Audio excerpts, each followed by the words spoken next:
Aloha, everyone. Welcome. Aloha. Aloha. Such a pleasure to have you all here. Welcome to the Maui Nui Food Alliance General Alliance Meeting. Folks are trickling in, but I just wanted to let you all know we will be recording tonight's meeting to share on the Maui Nui Food Alliance YouTube channel. So as folks trickle in, we will get started. As an overview, we're going to start with some updates from the Alliance after we do introductions. And then we're going to hear from Polipoli Farms and Noho'ana Farms, and then have a breakout room discussion amongst all of us, and then talk about our new resource sharing page, the Kuina Exchange, to close us out. I'm really grateful to all of you giving up your afternoon to join us here, early evening. To get us started, we're going to have small group introductions so you can get to know each other a little bit better. We're going to break you out into groups of 2 to 3. In your group, please share what you have done in the last few weeks that contributes to Maui Nui's food future. And if you can answer that, or also please answer in addition any win that you know related to Maui Nui's agricultural future. And I do want to say this is for, I apologize for the wording on the slide. We really do mean all of Maui Nui. And not just Maui Island. So I'm going to put that instruction in the chat here and then get you all broken out into small groups. So please introduce yourself, say the name of your organization, and then please answer the question about what you've done in the last few weeks to contribute to the food future of our islands, or win, sharing a win that you know related to Maui Nui's agricultural future. All right, everyone, I'm going to get you broken out. If you have any questions, please message me. See you in 3 minutes. All right. And when it prompts you, please go to the rooms.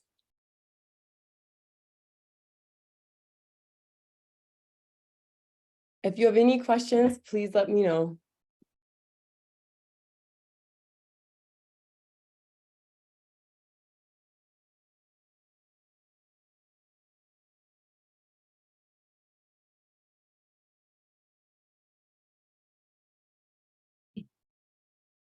I am happy to share that we will definitely have time for another breakout session at the end of this meeting, so you'll still get the chance to speak again. I would love to hear from you all in the chat. If you want to share the good news, growth points, and wins from your group in the chat. We'd all be curious to hear. So if you want to share in the chat just some growth points and wins that you heard from the introductions. And I wanted to share, if you could please mute when you're not speaking. If you have any questions, please type them in the chat. And if you would like to voice a question, please click on the raise hand button. As you'll see in our agenda, and as we go through, I'll share the slide deck here in the chat, so you guys can follow along too if this isn't big enough font and you want to zoom in or look at this later. But we will have a time for a Q&A with both of our speakers afterwards. So if you, as they're talking, if you think of questions, please put them in the chat and we'll get to them afterwards. And then as I go through with the Maui Nui Food Alliance update, same thing. Please let us know any questions you have. This is really a space for us all to learn from each other. And I hope that was an inspiring introduction. The people in this room tonight are amazing leaders in our Maui Nui food system. So thank you guys for being here tonight. All right. So I want to give you an overview of the history of the Maui Nui Food Alliance. We started in 2019 as a project of the Healthy Eating Active Living Coalition. They got together with 90 diverse food system experts from across Hawaii and Maui Nui to form a food alliance for our county so that all of our islands' food system concerns could be heard. You can find our website here. I'm linking it in the chat. So the Maui Nui Food Alliance brings together diverse community interests from across our islands of Molokai, Lanai, and Maui to support and promote a healthy food system for our future while honoring the Native Hawaiian traditions of our past. We're guided by the values of collaboration, stewardship, and hope.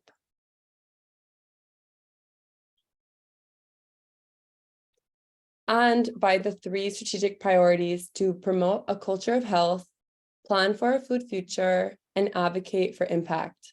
Today, I want to talk to you all about our second priority, which is to plan for our food future. We're going to go a little bit more in depth as it really fits in well with our discussion on food hubs that we're going to have today. So the Maui Nui Food Alliance currently is conducting a food system needs assessment to inform a food and nutrition security plan for Maui County.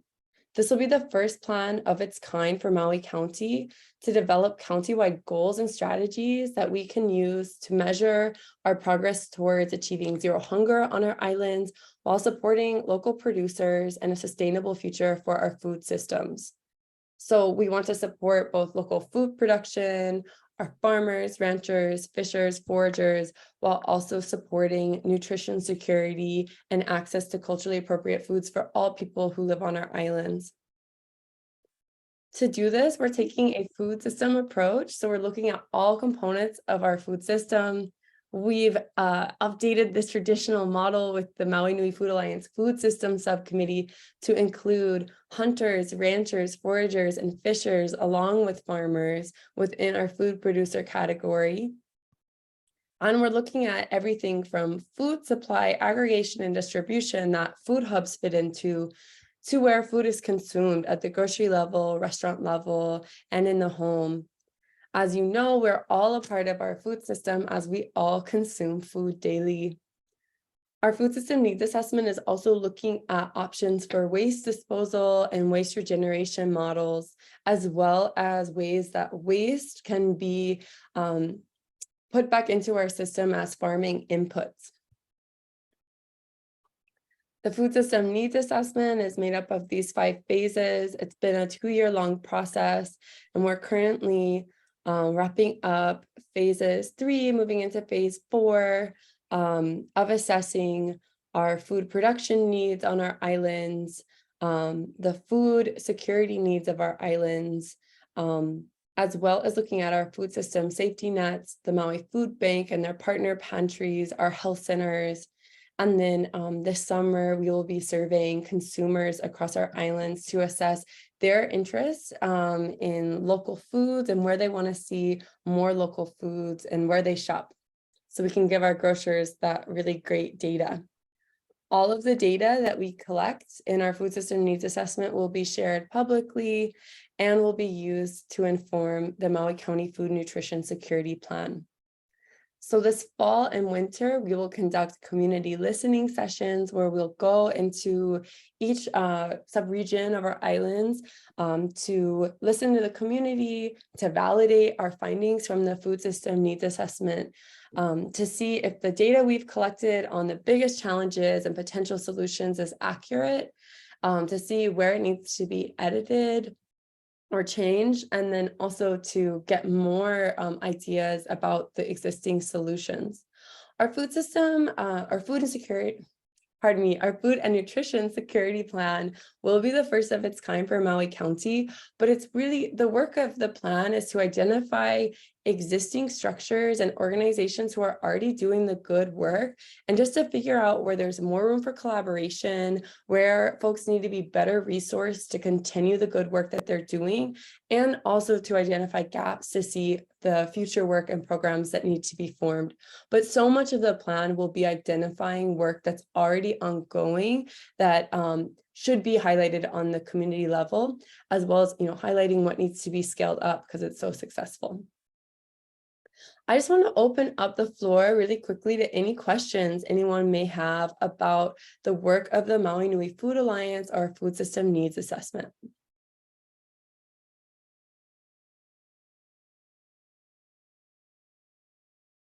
Lauren, I have a question. What year are you on your assessment? Great question, Director Arce. We are in year 2 and in the final year of our needs assessment, and we hope to finalize our planning process by next year, 2024. Thank you for that. Michelle, I see that your hand is raised.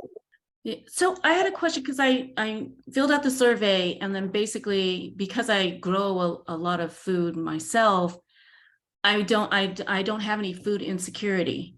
And so I felt like I couldn't participate in that survey. And I'm just wondering if before you kick someone out that you ask, are you a farmer? Or, you know, find out why they are not food insecure. Because if I wasn't a farmer, then I would be food insecure, and because I'd be dependent on the barge. So anyway, I just didn't know if you had thought about that, and because there's some data that you can still collect that might be useful. That's a great point, Michelle. Thank you for bringing it up. I'll share my screen to show you all our food security needs assessment that Michelle is referencing. So here, let me share that with you all in the chat. We are still collecting responses and would love your help to share this survey. So the Maui Nui Food Alliance Food Security Survey is one part of our food system needs assessment. We replicated Malama Kauai's survey, their food security survey that they conducted 6 months ago, so that we could collect comparable data across counties. I know that Big Island and Oahu are also utilizing the same survey questions so that we can compare data. This food security survey is designed for individuals who have experienced food insecurity in the last 12 months. And we define that as food insecurity is when you or your household runs out of money or food each month, or is worried about running out of food or money to buy food each month. So please share this within the community for anyone you may know of who has experienced food insecurity in the last 12 months. At the end of the survey, they're directed to follow a separate link to a survey to receive a $20 gift of local food. But if you have any questions, please feel free to email me. My email is listed here.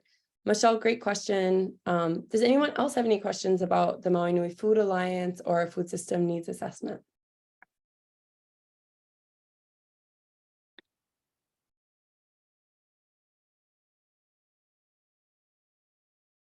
I appreciate those great questions, ladies. All right, well, it is my pleasure to introduce Lahia Apana of Polipoli Farms. Lahia, I'm going to stop share so that you can share your slides. Does that sound okay? Yep, sounds good. Okay.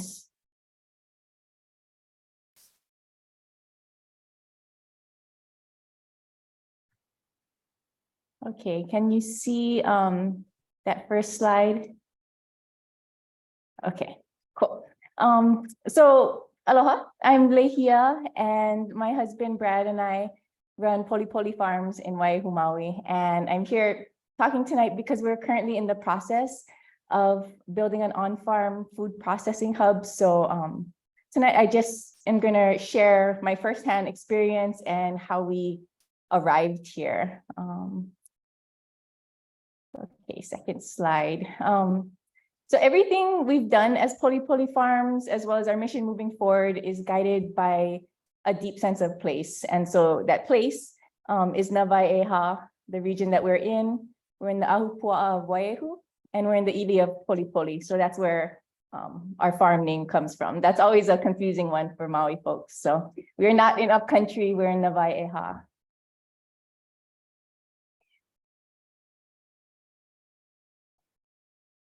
All right. And our mission is to combine agriculture, culture, and education in order to feed the people of Hawaii the foods of Hawaii. And so when I say the foods of Hawaii, these are the kinds of things I'm talking about. These were all grown on our farm. We have in this photo, mamaki, kalo, miu, and that's really our focus. We do agroforestry style plantings, and we focus on native and canoe crops. And so how it started, Brad and I are not your typical farmers. And so we grew up on Maui, but we didn't grow up in farming families. We were never in 4-H or barely, never really had a garden, either of us. And I was working as a journalist. That was my career. So I was working in journalism for like 15 years. And Brad was working in the construction industry for even longer. And around 2011, on Maui, many of you probably remember there was a lot of talk about GMOs, Monsanto, there was protests, there were court cases. It was just really something that was in the news at that time. And that was really the first time that Brad and I had started to think about those sorts of things. And the more we looked into and tried to sort of figure out what was happening, honestly, the more confused and frustrated we got. So we sort of decided to channel that into planting a garden bed. We didn't, we were afraid in some ways of what was in our food. So we wanted to take back a little bit of that control, even if it was this tiny garden bed you see here. But that tiny garden bed eventually turned into a larger area and a larger area. We maxed out every place, we moved. And so what started kind of as maybe as a political statement, really ended up just being this love affair of growing plants and growing food. So again, this was kind of started around 2011 for us. And around that same time, I was working at the Maui News. And across the street from the Maui News is the Hui no Ke'olapono Center. And it's a Native Hawaiian health center, and they have like a healthy cafe. And so I'd walk across the street and order my lunch, for many days, or throughout the week, I would, go there a few times a week. And they would always have available like a side of steamed kalo. And previous to having access through this cafe, kalo was a luxury item for me. Even though as Native Hawaiian girl growing up on Maui, it wasn't something that I had as a staple, maybe at a wedding, a luau, grad party, some kind of special occasion. And so having this kalo available just across the street, I started to create this pilina, this connection with kalo. And then I, order an extra dish of kalo. I'd bring it home, and Brad and I would share it. And so it became part of our meals at home as well. So it started, to become a staple for us again. And that pilina was getting really strong. And I want you guys to remember this slide in particular, and this story about accessibility, because it's going to come into play later on in our story. And so that pilina continued, and our planting kind of space got bigger still. With some friends, we adopted a lo'i, and we started to get out and actually, again, deepen that pilina with this food. And around that same time, we started to think about buying enough land to one day farm. And so that became our goal around this time. And we just had one problem, which is that we were not farmers. We had a lot of passion, but we weren't farmers. So we decided, well, we better hang out with farmers. And we joined the HFUU, the Hawaii Farmers Union United. And we would go to their monthly meetings and just try and soak in anything that we could. And not long after we joined HFUU, we had a chance to purchase this parcel that we're farming in at Waiahu. So we thought, all right, yay, we got some land, we're gonna be farmers now, right? So not so fast. This next clip I'm gonna show you shows the state of the Aina when we arrived. And this is Brad searching for our boundary pins, so.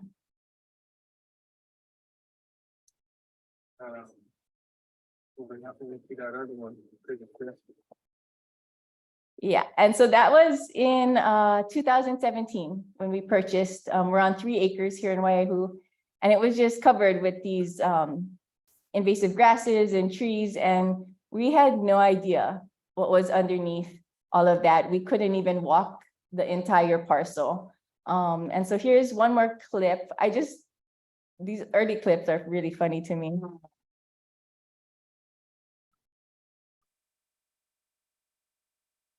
Of the kind of stuff we were doing. So that's my dad somewhere in there. Luckily, I have a father who loves chainsaws and a husband who will do anything my dad says.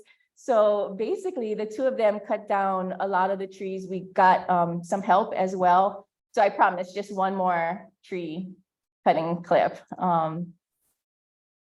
This is some of the work that went on as well. So this, we had help of professionals, but you can see that we're starting to slowly kind of carve some space in there in just this thick growth. And so we would replant food producing agroforests. And so, this was about, 2017, we still had our full-time jobs, and we were just night farmers and weekend warriors, steadily clearing that Aina and replanting our food forests. And this is in 2019. And it's one of the larger, the first larger scale plantings we did. And it might not look like much. Oh, I should note, so when we uncovered all of those grasses and those trees, underneath were existing terraces for growing palo. And so that's what really set us on our path, which I could talk all about that, but I don't think I have enough time to talk about sort of how we decided to plant the things we are. But needless to say, it was the Aina that led us to this. So this is the first larger scale planting. And after about 1 year, it looked like this. So this is what I'm talking about. Again, when I say the foods of Hawaii, right in front of us is mamaki, and you have, which is endemic, native plant. We have other canoe crops like the niu, mai'a, and ulu, all behind or all around us. And these plants are rooted in OEV and native culture, but so is this planting style that today we call agroforestry, this mixed crop, multi-level planting method that was used by many indigenous people, including our Polynesian ancestors. And so again, that goes back to our mission of combining agriculture and culture. And so next comes a major turning point in our farming journey. And maybe for some of you folks, for your lives, a turning point, but the pandemic. Shortly after the start of the pandemic, Brad and I found ourselves both unemployed. And that's when we were at a crossroads and trying to figure out sort of what to do. And we decided ultimately, no surprise, to be farmers. So we decided to focus 100% on the farm and to try and make a business out of growing food. So that was, around the pandemic. And so this is sort of a pandemic baby. It was kind of incubating before that, but the pandemic was really like full-on dedication to farming and the business. And within that first year, we created our first product over here to the left, Ulu and Mamaki herbal tea blend. And so today, our main products are, we still have the tea, it's in a different form. We sell it loose leaf as well as in tea bags. And then we sell chewy bananas. We have some seasonal products, and we're coming out with something soon, hopefully, a new product that we're working on. And so I gotta pause, or I gotta just show this slide to recognize the many, many groups that have helped us along the way, either through grant funding, through business classes, through mentorship opportunities. This is not even the full list, to be honest, but we got a lot of help along the way. And so I want to point out one in particular, which is a good segue into talking about the Food Hub project. And that's in the corner, the Dove chocolate, and then where it says the winners. So last year, I was one of 3 women across the country to win some grant money from Dove Chocolate. And they had a program supporting women entrepreneurs, and we were one of the winners. So as part of that, we partnered with Dove as well as the crowdfunding campaign Indiegogo to run a crowdfunding campaign. And so Dove came to us and said, okay, do you have a project that you'd want to raise funds for? And I mean, we immediately knew that it was going to be this kitchen project, this on-farm kitchen project. So the next, I'm going to play, it's a couple of minutes long, but I'll play you our pitch video for this Food Hub.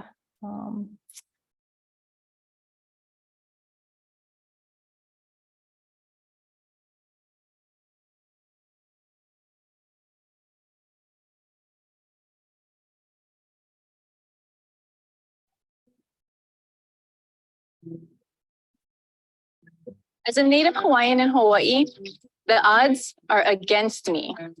We have the highest rates of obesity and chronic health conditions in our own homeland, driven by the fact that we import nearly 90% of our food. These imported foods have replaced a traditional diet that nourished my people for millennia. And we're not alone. The modern Western diet, filled with highly processed ingredients, is replacing traditional foods, causing a similar health crisis across the globe. I'm Lehia, co-founder of Polipoli Farms. In 2011, my husband Brad and I became concerned about what was in our food. So we started a tiny garden in the backyard. We were immediately hooked. In 2017, we purchased 3 acres and began transforming an overgrown jungle into our future farm. We were full-time professionals by day and worked nights and weekends clearing the land and replanting food forests. Finding ourselves unemployed during the pandemic, we decided to chase that farm dream.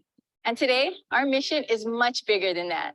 As we cleared the land, we uncovered something rare: the traditional terraces used for growing kalo, a staple food of my ancestors.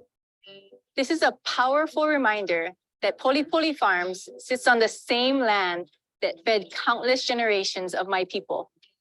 Today, we're reviving that legacy. We're also reversing the trends of our broken food system by growing important cultural foods and preparing them into easy-to-access packaged products. Our Aina-based education programs have impacted local schools and nonprofits, and we've donated over 100 breadfruit trees to other farmers through a statewide carbon offset project. We're ready to expand that impact by building a food processing hub on the farm. We've already hired an architect and have purchased a shipping container that will be the main structure. And now we need your help to bring it to life. Funds will be used to design, build, and equip a processing hub. This hub is a missing link between farmers like us and consumers like you. Whole foods grown by local farmers will enter the hub, then be minimally prepared into convenient packaged goods. Finally, we'll leverage our existing sales channels to get them into your hands. We all deserve a food system that honors the consumers, the farmers, and the land itself, but we can't do it alone. We need your help. So join our mission now. Mahalo.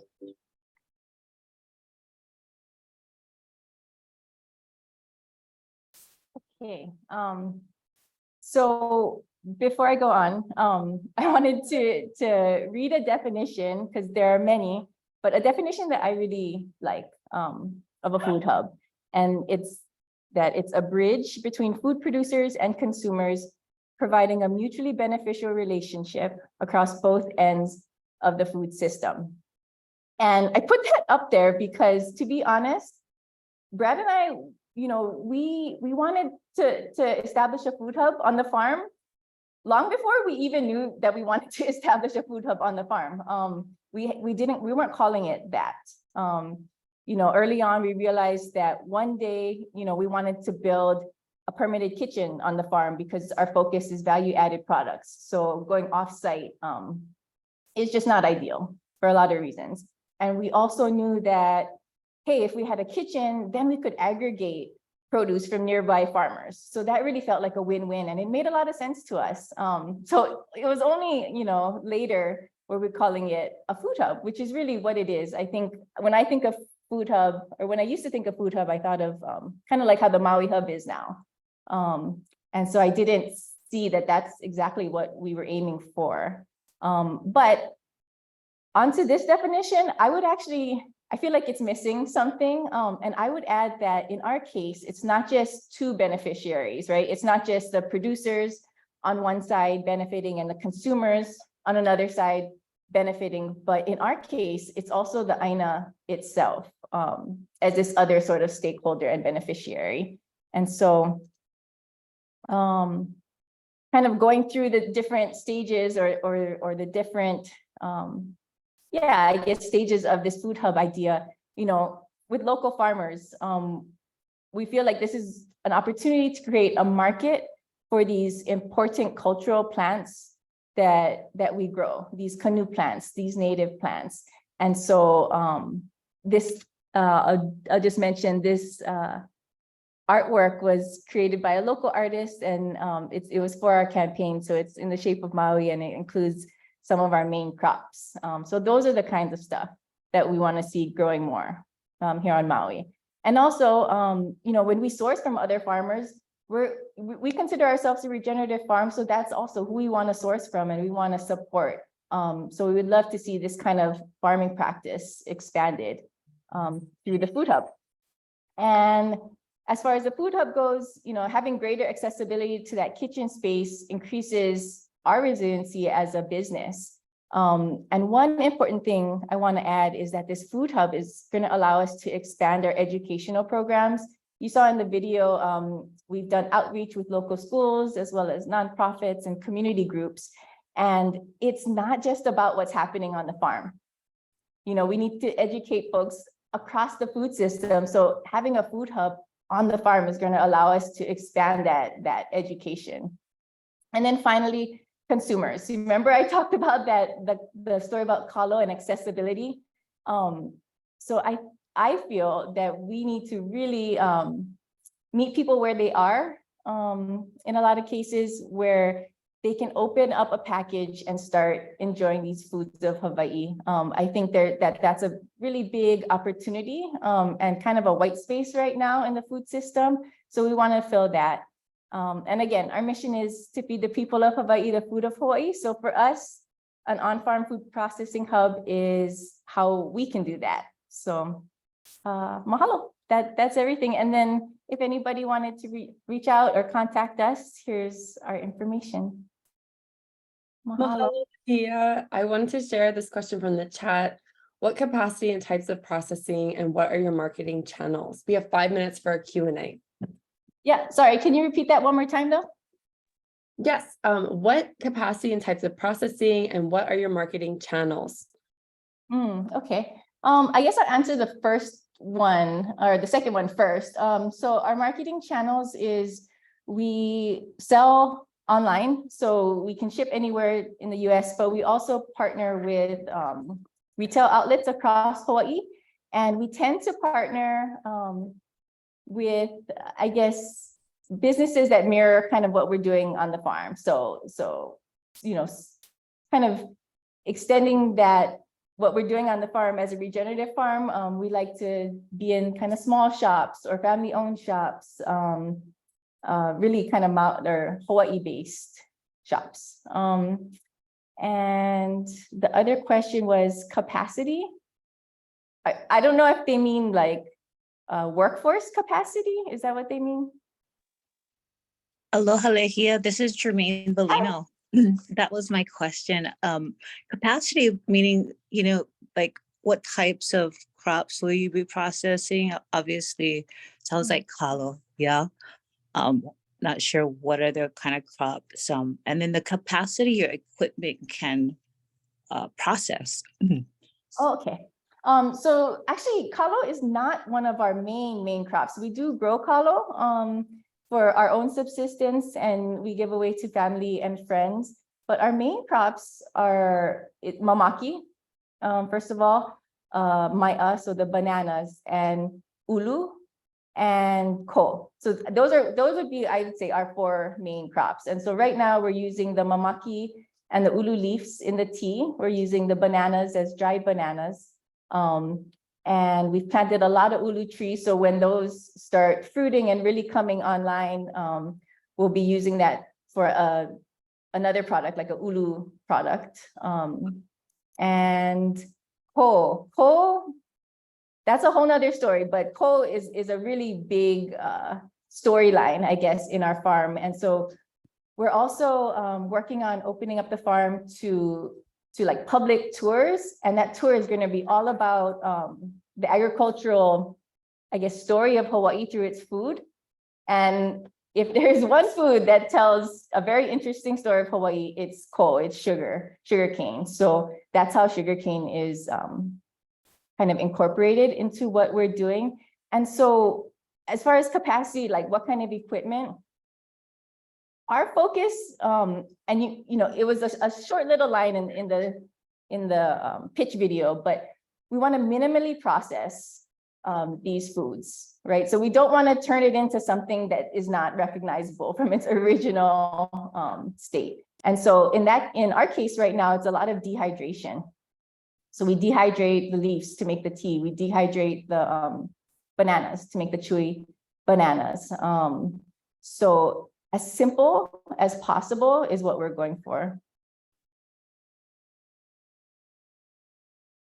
Thank you, Lehia. I love what you folks are doing. It's amazing and beautiful. And my apologies, because I was thinking in terms of that you maybe offer your hub to outside or public patrons as well. Have you folks considered that?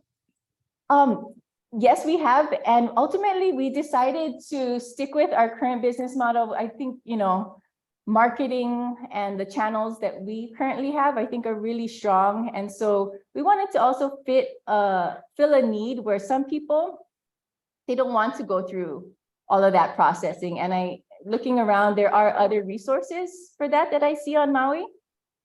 So we wanted people to be able to, just drop their food off or their harvest off, and we would kind of take that legwork out of processing and packaging and getting it out to market. That's wonderful. And obviously it'll be certified. So I think it's a great project. Thank you so much for sharing. Thanks for the question, Jermaine. Mahalo.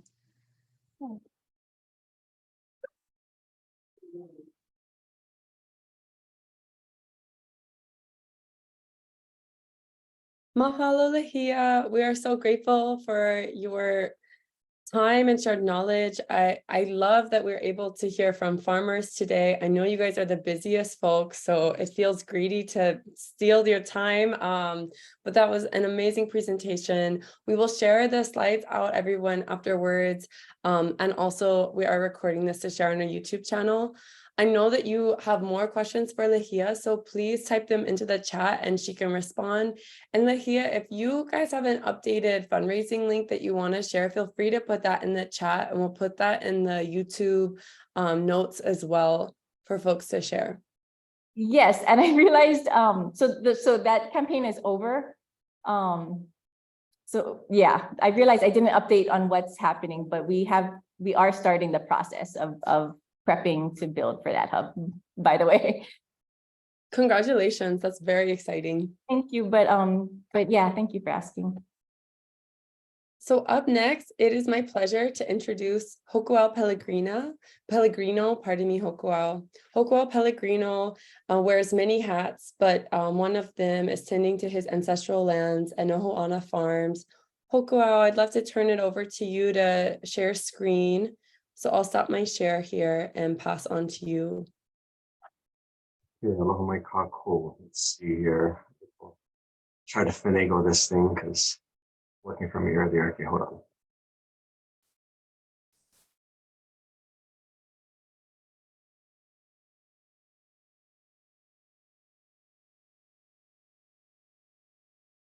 Can you guys see the screen? Yes, no, no, yes. Yes.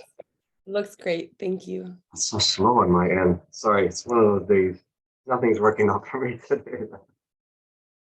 I'm Mahalo, Lauren, and aloha mai kākou. Mahalo for allowing me to have this opportunity to share a little bit about the work that we're doing on our aina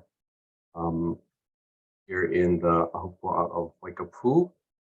And we are, my wife and I, our entire ohana, we run and manage and farm and all that jazz here in the ili aina of Noho'ana, which is in the Ahupua'a of Waikapu. And, you know, just go through a little bit of background, being that, you know, this aina kuleana is ancestral land that's been in our ohana for multitude of generations. I was born and raised adjacent to this aina here in Waikapu, and so, you know, our genealogy, our mo'okuauhau aina really ties in not only to Waikapu but the greater district of Pu'ali Komohana, Wailuku, poetically known as Nawai'iha, being that it was the largest contiguous kalo growing region in all of Hawaii. And now, here in 2023, it is now the smallest region in Hawaii, or kalo producing region in Hawaii.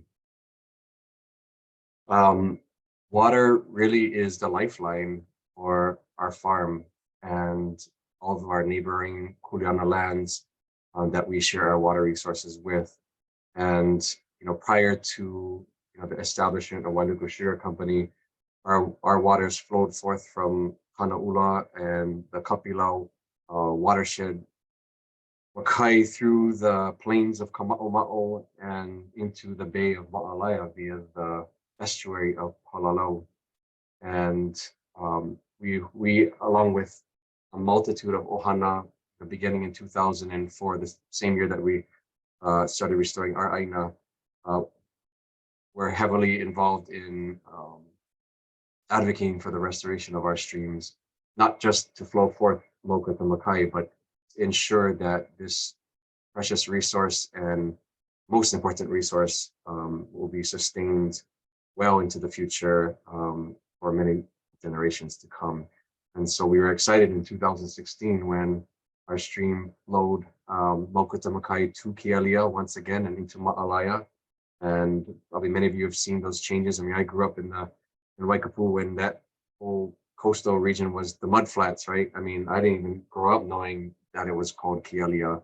I just knew it as Ma'alaia mud flats. And, you know, people just did donuts and all the kind of stuff with their cars in there. And, you know, I didn't do those kind of things, but, you know, others did. And now its life has been, or is being restored, and it's become the wetland that it once was, and is, you know, hopefully helping to rebuild that nearshore fishery and marine life that really intimately ties in with that vaikai and that fresh water and brackish water and salt water when they converge. I can't really start off, you know, really saying much about who we are if I didn't share like where we came from. And, you know, I definitely, my father is a main pillar, you know, in our ohana. My grandparents are immigrated from Italy to America, and, you know, so my father is kind of first generation Italian, but came with a lot of values and around food and growing food. And, you know, And so when he married my mother, who's, you know, part Hawaiian and from Maui, Waikapu, and Wailuku, you know, I felt like those two, that marriage really married well in terms of, you know, that passion for food and just overall aloha aina. And so even though my father's not Hawaiian, he really is the one that inspired me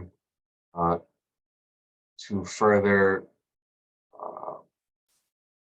growing, not just growing food, but just growing, you know, into myself as a young Hawaiian. And so he really is that foundational, that stone, that pohaku niho for me, and a multitude of other mentors along the way. And so, you know, our journey began in 2004 when our ohana began to reconnect to this ili of Noho'ana. And it was completely overgrown with a multitude of invasive species, how kukui, I mean, how, not kukui, but how and, you know, makaranga and koa haole and Christmas berry. I mean, you name it, it was growing on this aina from 1940 to 2004. And essentially, you know, our ohana left this aina intact, but departed, you know, physically from this aina due to basically the lack of stream flow that allowed them to, you know, cultivate lo'ekalo along with just a massive amount of other families. And there was a large exodus in Waikapu of Native Hawaiians in the early 1920s when they opened up the homesteads of Ho'olehua. And actually many of the early homesteads in Ho'olehua originally came from Waikapu, and our family was one of them. So there's the Kianini Ohana, the Makaiwi Ohana, the Pelekai Ohana, the Wallace Ohana, all of these, the Ka'a'a Ohana, all of these Ohana were kind of handpicked because they were really good farmers. And you know, Waikapu is one of those places that, yeah, it's in the Wai'iha. Yes, it has a stream. Yes, it was an important kalo growing region, but it also, because we're in the southern portion of Navai'iha, it can also go through periods of really dry and desolate, you know, climate. And from what I was told, you know, by our kupuna, that Prince Kuhio was impressed with many of the farmers of Waikapu, which is why one of the reasons why he picked some of these families to relocate to Molokai. In addition to that, you know, beginning in the 30s and 40s, Waikapu Stream had completely dried up. There was not only no Makutupakai Stream flow, but there was no water flowing where these fertile Kuleana lands once were that sustained, you know, over 1,000 acres of wetland kalo. And so this kind of exodus of Waikapu really only allowed for a few remaining families left, and those families weren't growing food anymore. And so when I grew up, you know, I, again, didn't really understand all of this, you know, historical trauma and trials and tribulations. You know, I played in the Waikapu Stream, but never knew, you know, was it 6% flow, 20% flow, 90% flow? You know, we would, you know, cover the diversion, go swim below, you know, like those things we just didn't question. And you know, I think there's some times in my life that I regret not necessarily listening to some of my kupuna who were probably talking about the time that they were born and raised on this aina. And so in 2004, when our ohana came together, our community of Waikapu came together under the leadership of the Onipa'a Unahui Kalo Association, you know, of taro farmers. Like it was a commitment that we needed to make at that time. And you know, we saw a lot of the change from plantation to, you know, question mark, right? And so what were we going to do with these, you know, few remaining Kuleana lands that were left and still retained by those original families of these places? And so for us, it was reestablishing our connection to Haloa and cultivating poi and kalo. This is actually, we were very fortunate. This is before iPhones, I guess, and cell phones kind of. So we were lucky to have somebody with a big camera filming the very first flow back into our aina on July 16th and excuse me, July 17th and 18th of 2004. And you know, like it's kind of funny because I hadn't looked at this footage in a long time, and you know, you can just see how much the Aina, just how overgrown it was with everything and trying to relocate the original Auai with the help of the Rapun family from Waiahole. We had the Sproat family from Kauai, the Davis family from Molokai, the Kanelua family from, Kianai, Uncle Oliver Duplo from Kakalua. I mean, we just had like the heavy hitters over the these 2 days helping us figure things out. And the purpose of this restoration group was doing was not to restore your entire Aina, right? It was the intention to just get maybe one small lo'i open with hopes that your community and family would commit to bringing forth the rest of the restoration over the years, which is what we have done since then. And this is who we are, now we're, a Native Hawaiian family-owned farm. We're 2.25 acres. We didn't stretch too far away, as we named this place. We wanted to honor the place, very much like Lehia and her Kane Brad. Polipoli, Noho'ana wasn't even an option for us, that we needed to honor the place name. And everything about this place tied into the work that we do here at Noho'ana Farm. And we've been blessed by a multitude of mentors, and like I said, we've been doing this. I've been growing kalo for more than 20 years, but I can tell you there's not a single day that this Aina doesn't teach me something new. And kilo and observation was something that was kind of ingrained in me early on, and with those early mentors that not only train me how to teach me how to farm kalo, but really how to bring this cultural landscape back to life was a really integral piece, which is why we're doing it in a very slow process. As you can see, the papuhaku in front of you, these papuhaku ki papa, that is a important piece that is integral to the cultivation of kalo on our particular Aina. For us, as we restore the Aina, it would have been easy to just, as the walls had fallen apart, fallen down over time, just to kind of plant around it. But for us, every lo'i that we restored, it was also the restoration of the papuhaku. And, passing that ike on over the last 7 years to for interns and other apprentices has just been phenomenal. And many of whom are wahine now that are building, papuhaku, here on our Aina. And so our mission is really simple. It's revitalizing ancestral palettes through Hawaiian agricultural practices, because for us, many of us who were fortunate to be raised, on kalo and poi, many are not, and for a multitude of reasons, right? Palette is the ono is not there. The cost is, just too high for ohana to buy poi, and so it really was our mission to start not only growing kalo, but beginning to cultivate relationships and building those relationships with our students. And you'll see that as we kind of go on here in our presentation. So these are kind of our main pillars. So, we're cultivating relationships, as I said, in food through regenerative ag that integrates both ike kupuna and sustainable farming methods. Educating, right? And you see that ea, right? It's not just educating, but it's educating.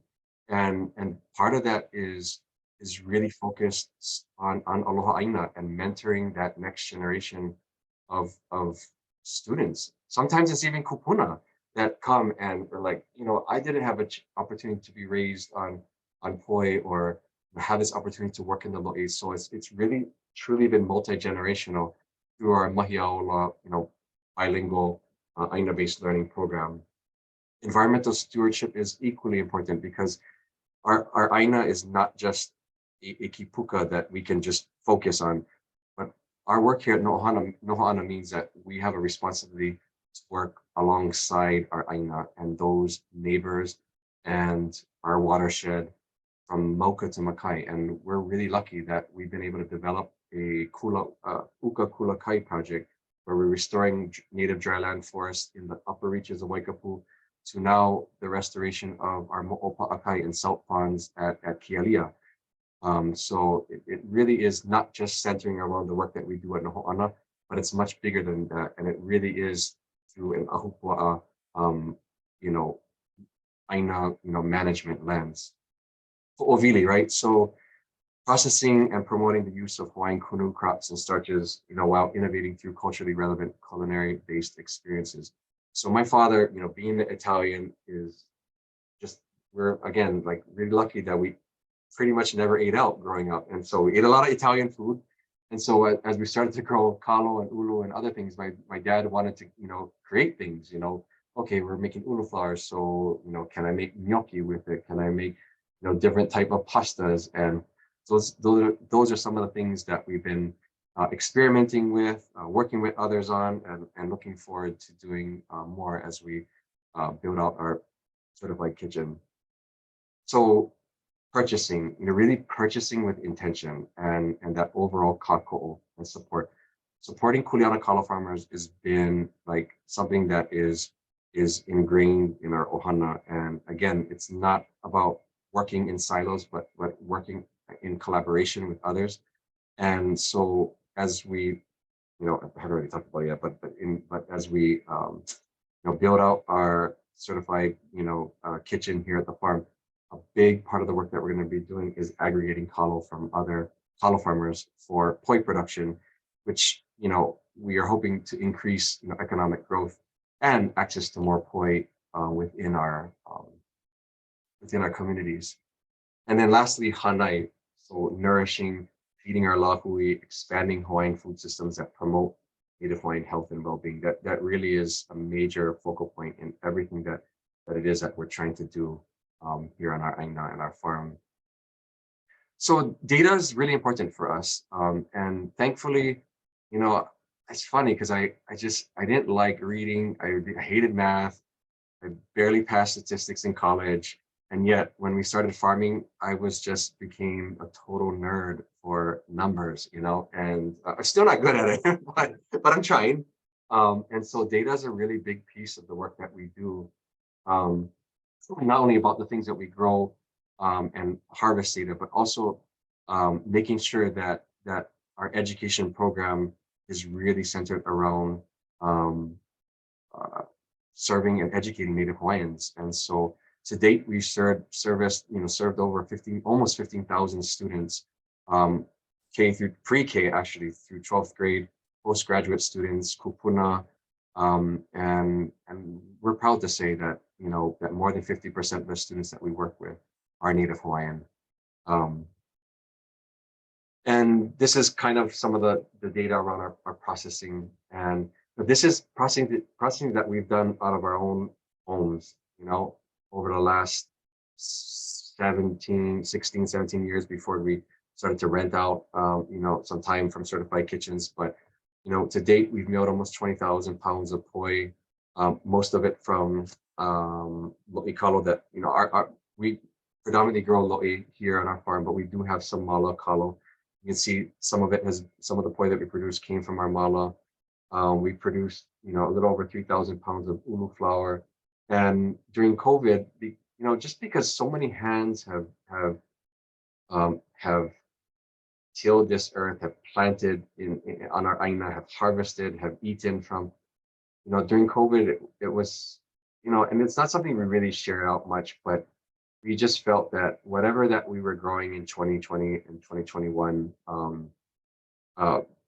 and part of it also was we were busy, constructing our certified kitchen, but that we just would, all the poi that we would make, for parts of 2020 and 2021, we would just distribute out into the community, which we did. And and we made a lot of connections to a lot of people, just that short time frame, people that share with us their not just their nutritional needs but a lot of the challenges that they're facing, trying to survive, let alone thrive, here on the island of Maui, which is why we made that really important decision, something that we've been dreaming up, also like Lehia folks from the very beginning, to head in an additional direction, and that direction was the building and constructing of our certified processing facility here at Noho'ana. And so you can see here by this picture that you see the Papuhaku Kipapa above and below. And it was a hard decision. You know, obviously part of it was location due to, you know, the wastewater and grease traps and all that jazz. But the, you know, the footprint of our aina, even the home that we built was exactly with the original footprint of our kupuna's home. But we didn't have other aina that we could kind of finagle and not disturb, you know, a former lo'i. And so we made the decision to sacrifice one of our lo'i to build our food processing facility.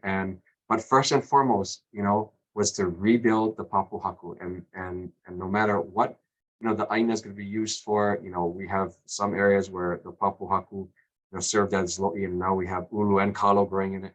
But the papuhaku really is a major focal point, and so we spent most of 2020 rebuilding this 120-foot section of wall below and 75-foot section of Papuhaku Kipapa above, and to situate our hale aina in between that space. And so this is where we're at. We are about, I'd like to say 2 weeks, but I feel like 2 months ago I was saying 2 weeks, so I'm not going to give a date, but we're very, very close. Finally opening up our certified kitchen, which we've given it the name Maui Nui, and which mana, because it is one of the varieties of kalo that or families of kalo that has done very well for us since the very beginning of growing kalo. Mana ele ele, mana ula, mana ulu, mana lauloa. Those 4 manas have been really just bountiful, you know, varieties of kalo, and so that mana for us is not just cognizant of of that variety, but also mana means the branch, and like so many people have had their hand in us constructing this building. I couldn't even begin to name and how many people supported us and helped us through this entire process, from engineers to designs, you know, to design, to the equipment, to the floor. I mean, every piece of this, we had just a plethora of support from our community. And so that mana for us is that inward branch that comes, you know, from the support, but also our commitment and our responsibility to branch outwards and to support our community, which is why this community food processing facility was built. And the vai, because, you know, our water is important, it's our lifeline, and ulu because it's about nourishing, growing, cultivating, and just ensuring that our community is served first when it comes to the foods that we grow, not just here in Noho'ana, but within our neighboring farms. And yeah, I mean, that's us. You know, we're excited. We have 7 kuleana farms already online. We're ready to go. We got a big project coming up in August. Hopefully it can share out a little bit later with our poi milling program. And yeah, so I mean, just, you know, want to mahalo our, you know, multitude of partners that we've had over the year. DOE is a major focal point. You know, most of all the students that we've served here have come from the Department of Education, whether they're in, you know, kaipuni schools or non-kaipuni schools. MEO has been a great partner with us as well. A lot of the mentors that or a lot of the student interns that we've been working with for the last 5 years have been with MEDB, STEMWorks program, the County of Maui, Department of Agriculture. You know, very grateful for their support. Maui Huliao Foundation, you know, has done a lot of work around, you know, our curriculum that we've been designing over the last 6-7 years. Lili'ua Kolani Trust was an early partner of ours that really helped us, you know, ground us in our commitment to serving our lahui and Maui Food Hub as well. So just a lot of others, but this is just some of the partners that we're working with. And, you know, again, mahalo for your time. Sorry if I went over, Lauren. But I'm happy to answer any questions. Mahalo hokuau. We're so grateful for this presentation. If anyone has questions, please feel free to type them in the chat or just unmute yourself and ask.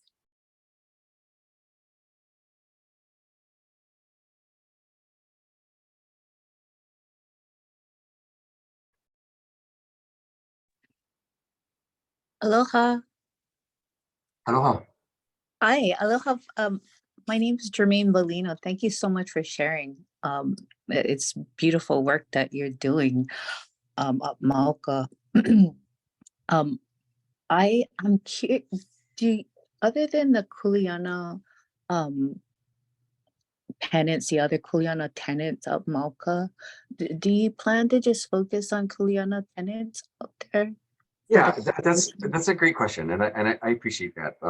I've got that. I've gotten that before. A multitude of times. You know, why the focus on Kuleana farms, and we're not attest to working with other kalo farmers.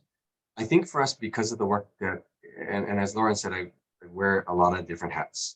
One being that, you know, been involved with Hulio Nawai'iha, a nonprofit organization that's been strongly advocating not only for the restoration of stream flow in Nawai'iha, but also the restoration of our Kuleana lands.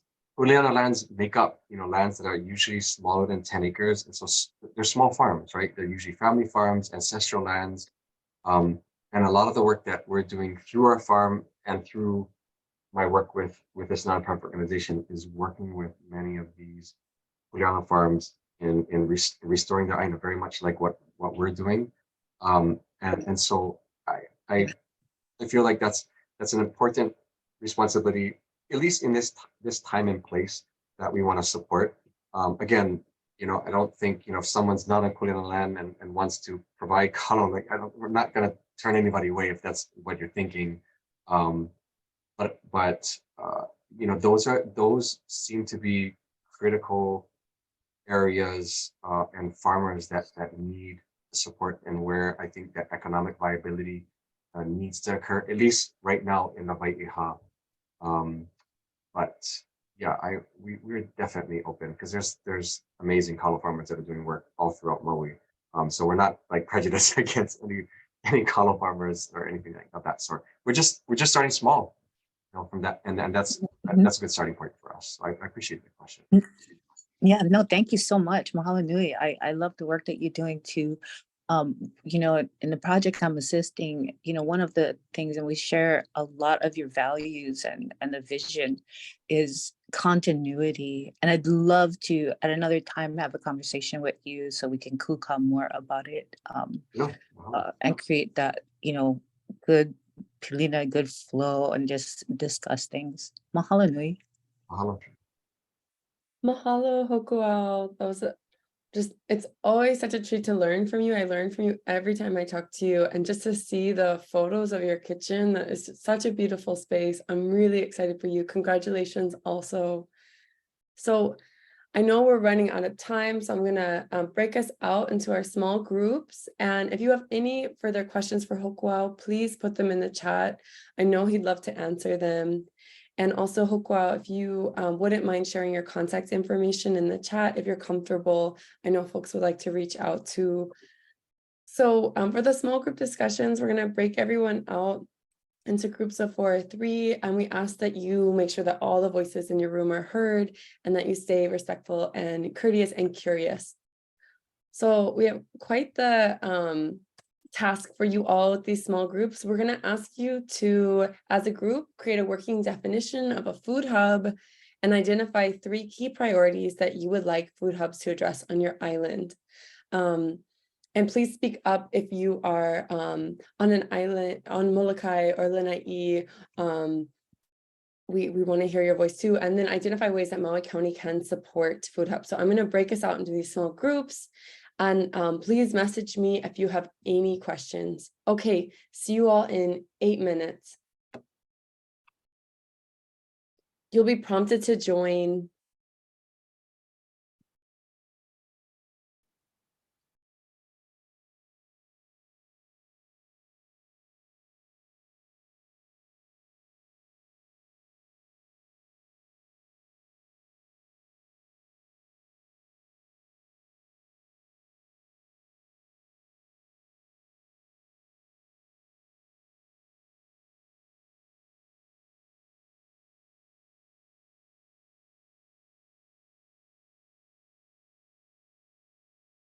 So in the chat here, I've shared the link to the Ku'ina exchange, which is also going to be shared with the YouTube link. So I wanted to share this new message board, online bulletin board that the Food Alliance is now launching. It's modeled after a tool developed by Transforming Hawaii's Food Systems Together. That initiative created a similar online forum where anyone can edit this. Please check your edit access. You can just click on the link. We'd love to have you and any partners in the community share offerings and also share requests. So if you have any puli available, if you have a job posting or a funding opportunity, this is a great place to share it. We have a grant section at the bottom here as well for funding resources. And it's really anything related to food security and farming. We would love to hear. Also, if you have any requests, for example, we worked with Common Ground Collective, and Jennifer gave us permission to use them as our example here. You know, they always need volunteers to help wash produce and support with their farm. And they also are always looking for folks to donate produce or who want to get signed up to sell produce through them. So if you know of anyone like with job opportunities to post, or if you have any opportunities, please add them here with the Food Alliance Ku'ina Exchange. And I'm going to ask HFUU to start adding their whiteboard from their community potlucks here as well, so that we can get some pilot online and share out across our islands different opportunities that exist. Does anyone have any questions about the Ku'ina Exchange?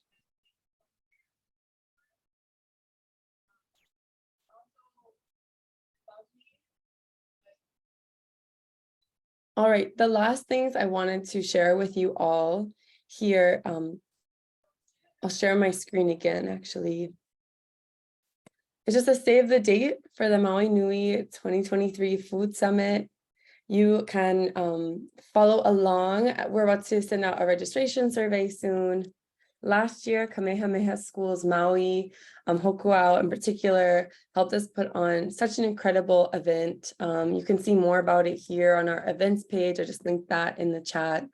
And this year, we're going to be working with Kamehameha Schools Maui again, be at their campus on November the 3rd. We're working with the Maui County Department of Agriculture.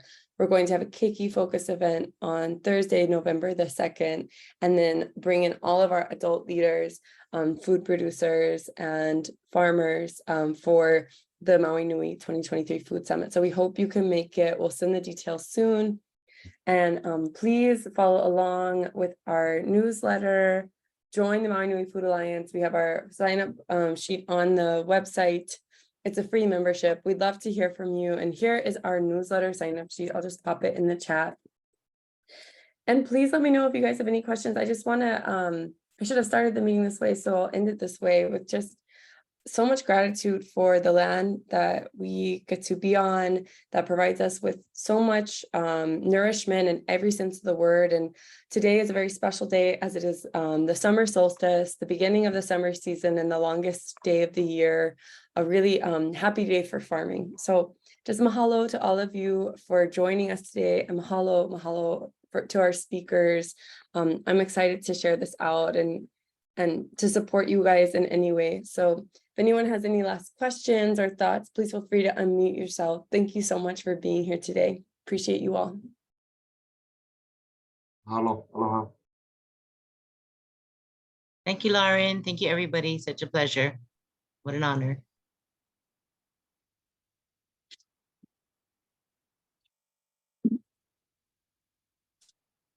Mahalo nui, everybody. Lauren, thank you for putting this together. And we didn't get a chance to talk, but I'll contact your office, Kali. Okay. Nice to see everybody. Aloha. Hello, Colleen. Aloha. Aloha. Thank you all. Take care. Happy solstice. Enjoy the sun.